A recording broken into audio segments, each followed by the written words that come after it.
Para entender el panorama de hoy, para conocer todos mis derechos, para hablar de nuestros rollos. Un programa con sentido humano. Una producción de Radio Universidad y la Comisión Estatal de los Derechos Humanos en Chihuahua. Comenzamos.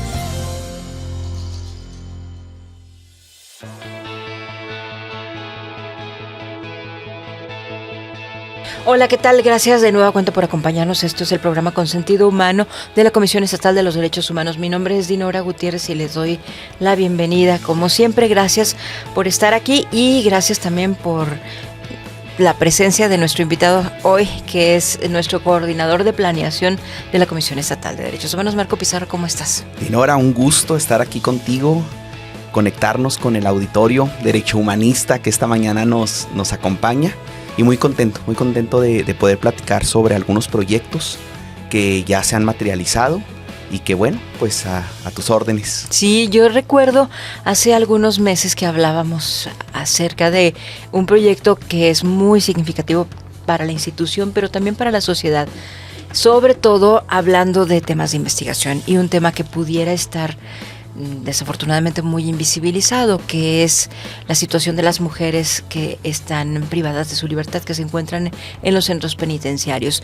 Justo de esto vamos a hablar hoy aquí en el programa, del diagnóstico sobre situación de las mujeres en los centros penitenciarios del estado de Chihuahua.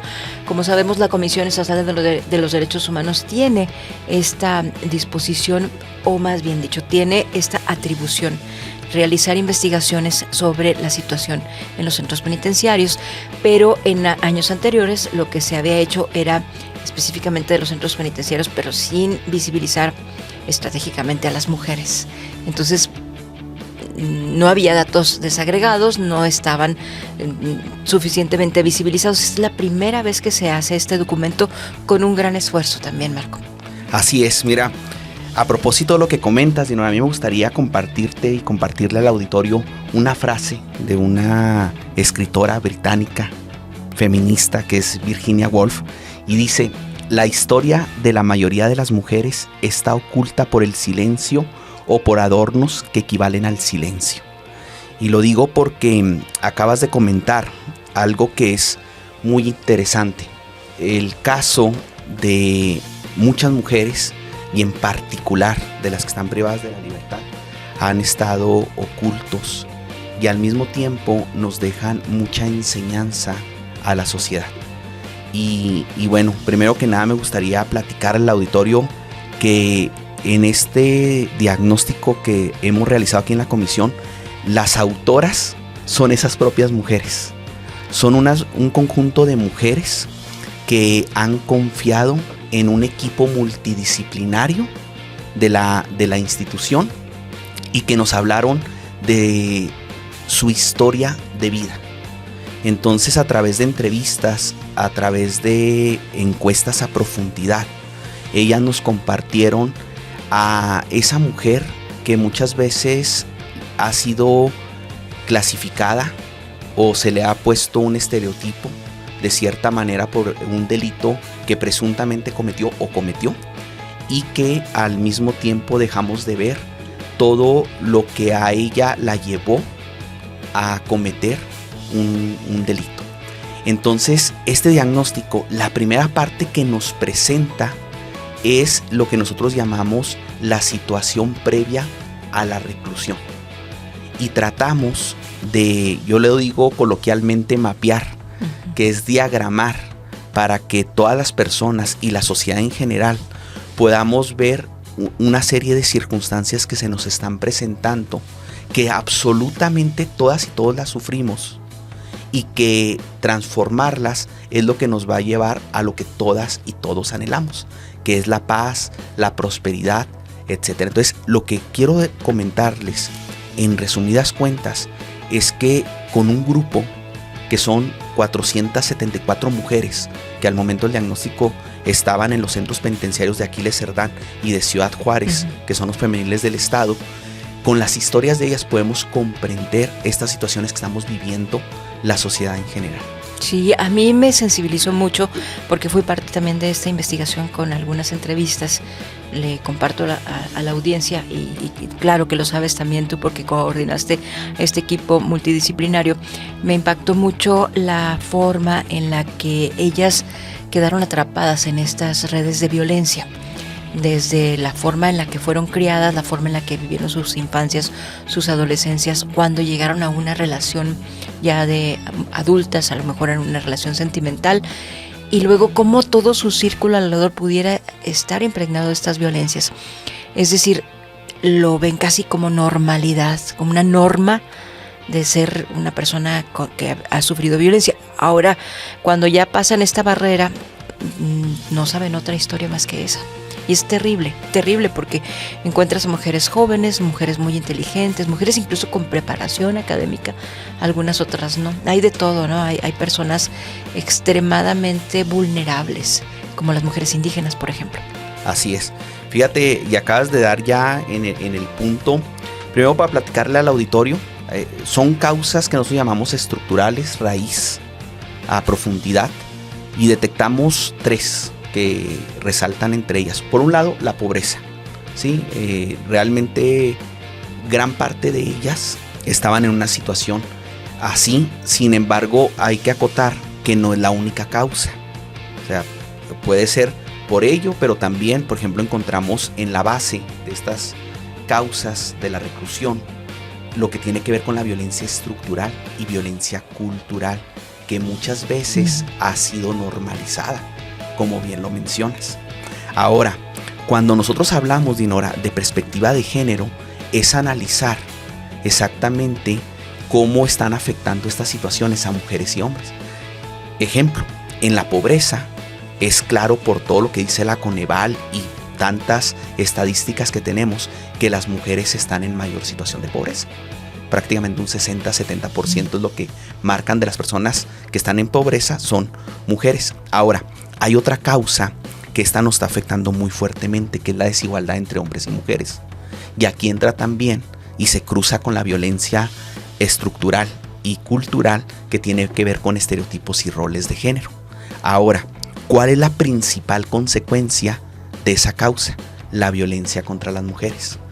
Nos impactó que el 80% de las mujeres que sus historias fueron estudiadas, manifestaron haber tenido una situación de violencia a lo largo de su vida. Ahora, hay otro dato que resultó muy impactante. Cuando les preguntamos dónde habían sufrido esas violencias, nos hablaban, por supuesto, del entorno, un 38% en el entorno íntimo, familiar, pero también en el entorno social. Sí. Fuera de sus hogares. Entonces esto ya nos habla de una situación mucho más grave. Vamos a sumar un punto más. Tristemente, y bueno, tú fuiste una de las personas que estuvo en las entrevistas. De hecho, el que las entrevistas hayan estado y hayan tenido los resultados tuvo mucho que ver que fueron personas muy humanas las que se entrevistaron. Y quiero comentar que fueron también, ahora sí que encuentros mujer a mujer. Sí, cierto. Y algo que nos llamó mucho la atención en estos encuentros y también lo que vimos en las encuestas es que muchas de ellas habían sufrido un abuso. Ahorita el tema del abuso sigue estando muy fuerte, muchas veces oculto, abuso en niñas, niños. Y luego esto nos conectó con otras causas directas. Ejemplo, ¿qué sucede cuando una mujer ha sido violentada y cuando no ha tenido una atención psicológica? Por supuesto que el ser humano y en general va a buscar un refugio. Y es muchas veces cuando caen en algún tipo de drogadicción. O también sigue el ciclo de violencia. Muchas veces se vuelven a encontrar con personas con el mismo perfil de agresoras y que al mismo tiempo están ya incluidas en redes criminales, en redes de narcotráfico, etcétera, etcétera, que se van envolviendo. Quiero sí ser muy claro, ¿sí? Esto también no va en contra de que la gran prioridad es la atención a las víctimas del delito. Esas son una gran prioridad, y que también nada justifica el cometer un acto delictivo. Sin embargo, sí es muy importante que estudiemos qué es lo que está pasando para que sigan llegando personas a estar en una cárcel. ¿Qué las está llevando allá? ¿Y cómo le podemos hacer para recuperar también a estas mujeres? Porque algunas de ellas saldrán, purgarán su condena, cumplirán su sentencia y tendrán que reincorporarse a la sociedad, pero ya tienen una afectación muy significativa por estar en ese entorno, porque también hay que decirlo, el convivir con otras mujeres que están en una situación similar no les ayuda tampoco. Y hay otra situación de necesidad que se detectó con este diagnóstico, que es el tratamiento emocional, psicoemocional para las mujeres que están privadas de su libertad. Así es, fíjate que aquí ya nos conectas, Dinora, con dos cosas que son muy interesantes, ¿no? Primero, recordar que sí, el fin último es la reinserción social. Sí. Nosotros aquí en la Comisión Estatal de los Derechos Humanos mantenemos una tesis muy fuerte. Uno de los ejes fundamentales para la construcción de la paz es la reinserción social. O sea, no podemos pensar en paz sin la inclusión de todas y todos. Entonces es por eso que el fin último de todos estos diagnósticos es esa reinserción social. Ahora, entramos también al entorno en el cual están ahora estas mujeres, estas 474 mujeres. ¿Cómo están siendo atendidas? Uh-huh. Hay algo que nos ocupaba fuertemente.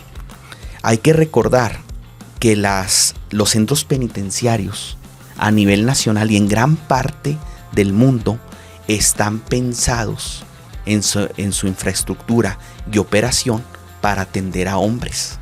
Sí. ¿Sí?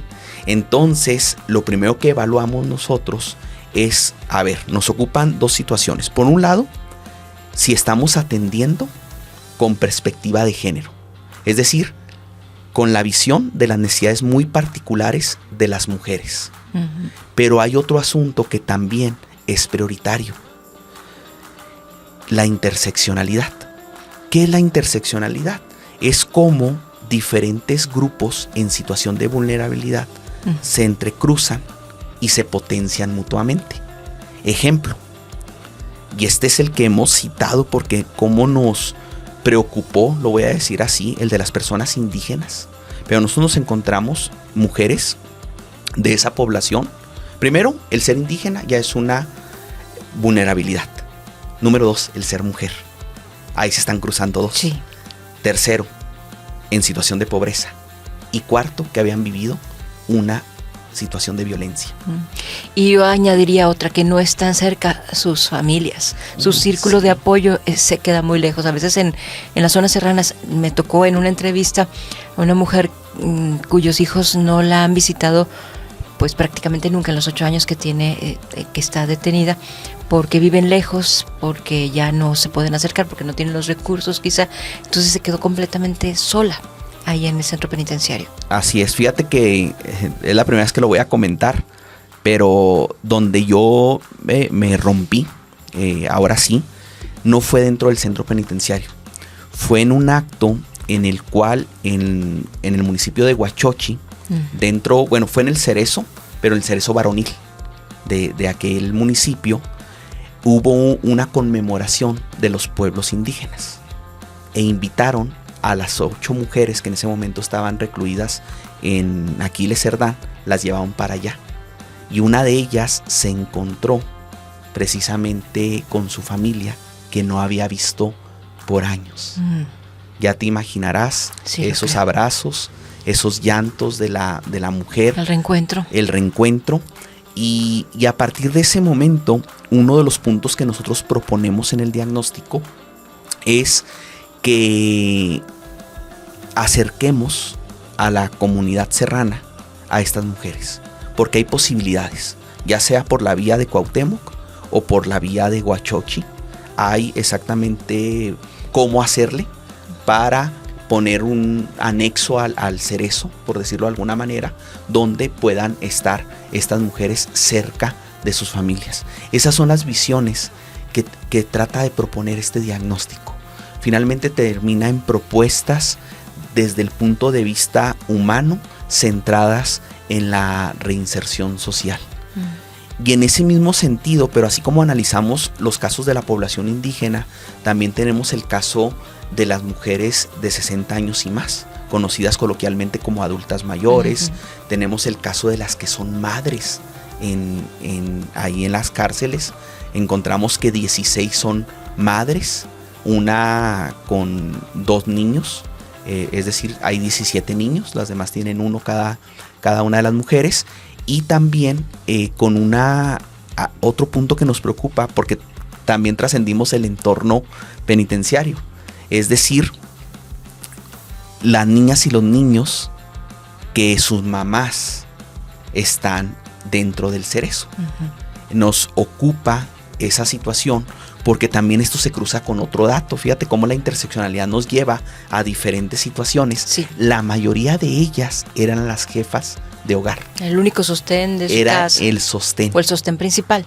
Exactamente. Entonces ahorita están esos niños en una alta vulnerabilidad, que también el Estado y la sociedad debemos de tener toda la atención, porque si ellos no son atendidos debidamente, son completamente susceptibles a vivir la misma situación que sus mamás.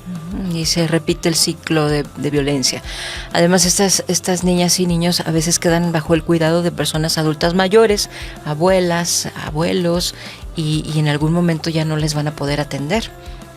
Sí, son situaciones muy, muy delicadas, y gracias a este diagnóstico que se realizó aquí en la comisión es que podamos detectar esto. No se había hecho, por eso me parece que es muy valioso el documento, y va a llevar algún tiempo para que algunas decisiones se puedan tomar, porque bien señalas, son propuestas únicamente, faltará voluntad y además faltará presupuesto para poderlo atender directamente.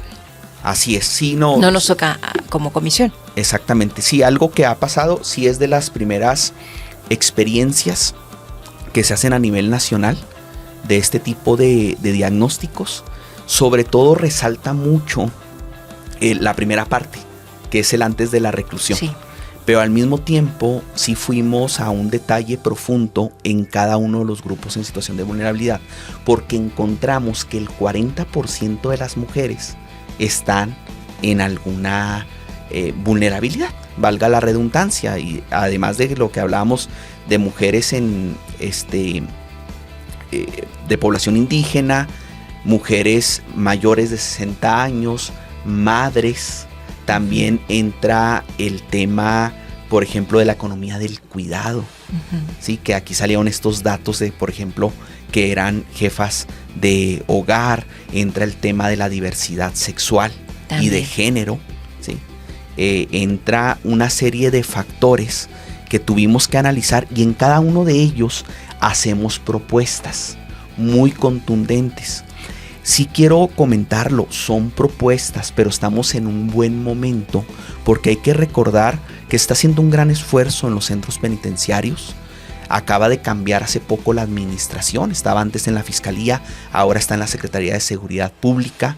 Hemos encontrado, por supuesto, oportunidades, ventajas y, lo más importante, una gran disposición para ahora sí unir con los esfuerzos que están haciendo estas, digamos, propuestas, observaciones que está haciendo la Comisión Estatal de los Derechos Humanos.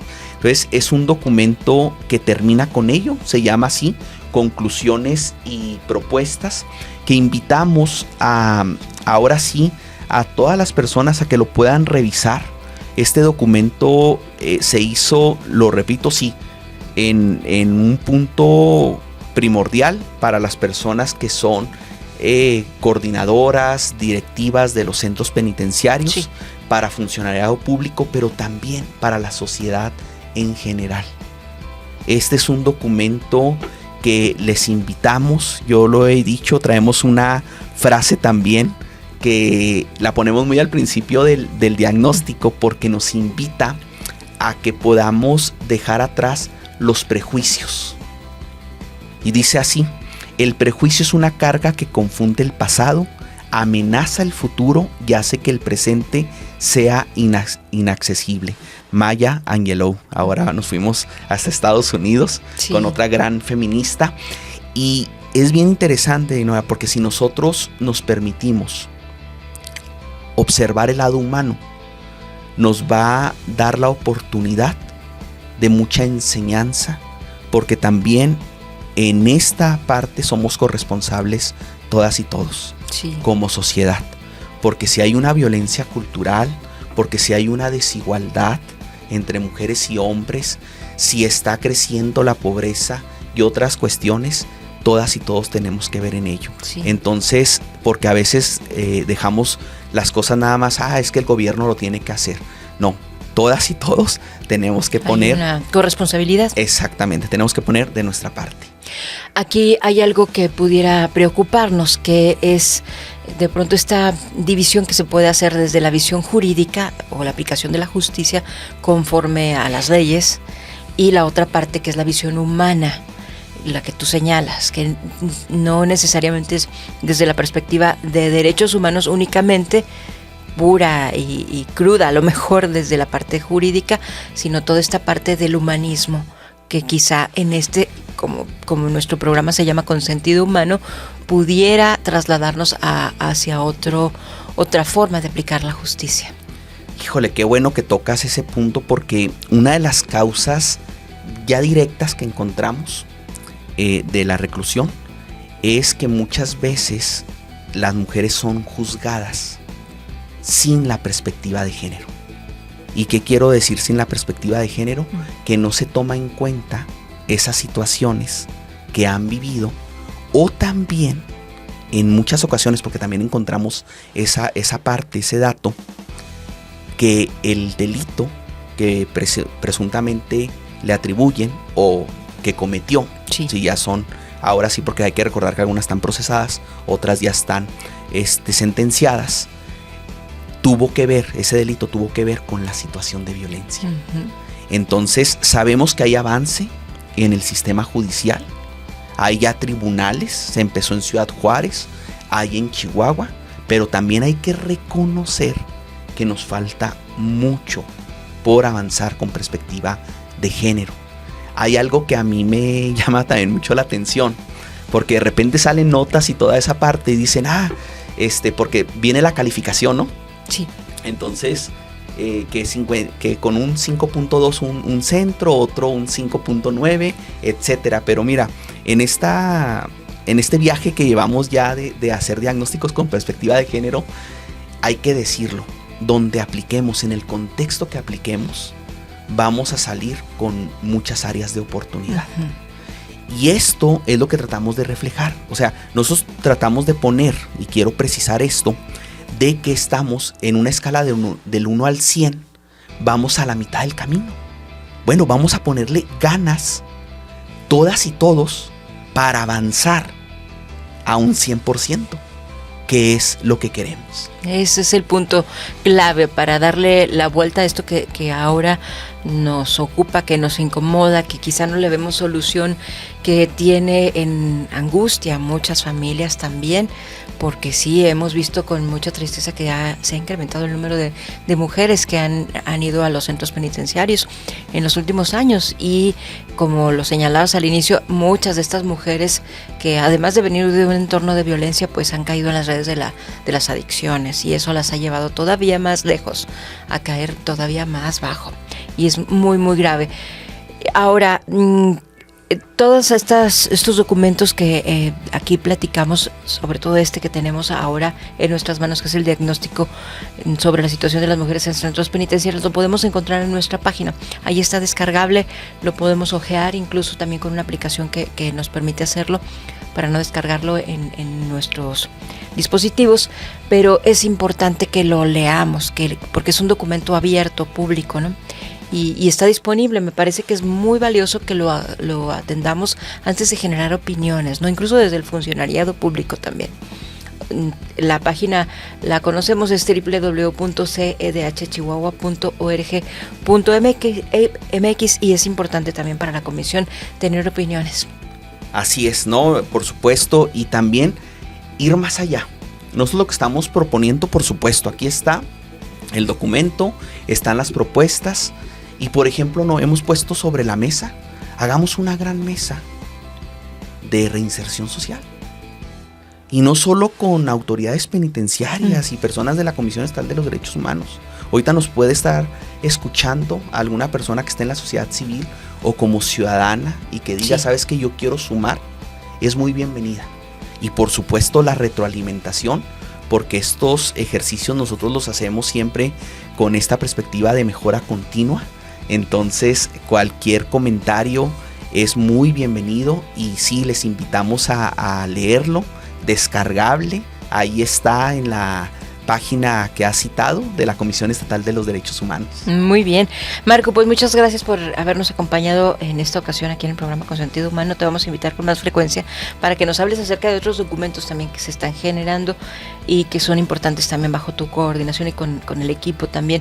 Les invitamos para que se comuniquen a nuestros teléfonos que están disponibles. Si usted desea también presentar alguna queja o se quiere acercar, necesita la asesoría de las personas especialistas que integran la Comisión Estatal de los Derechos Humanos aquí en Chihuahua, 614-201-2990 y sin costo al número 800-201-1758 desde cualquier parte del estado, cualquier parte del país también.